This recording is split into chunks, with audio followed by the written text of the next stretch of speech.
The Minnesota Department of Natural Resources announcing some changes with firearm deer hunting. Due to a change in the last legislative session, the DNR says shotgun-only deer hunting zones will go away starting next year.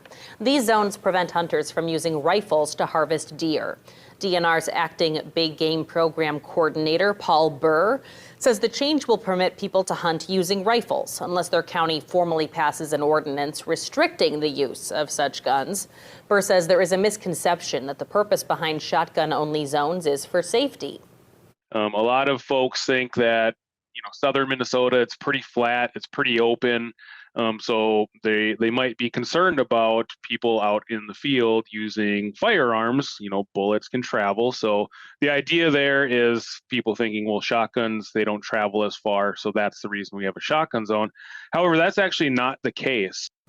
Burr says the reason behind shotgun-only deer hunting zones is to limit hunters on their ability to harvest deer. He says the past few winters have been mild throughout Minnesota, which he says has helped deer survive. We don't need to put that limit on deer or on hunters anymore.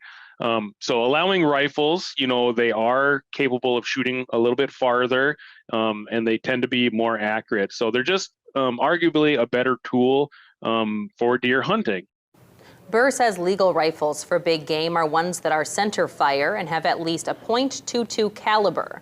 He says hunting is generally a very safe activity. Burr says Wisconsin is an example of another state that abolished shotgun-only zones, that despite the change, the number of incidents remains very low.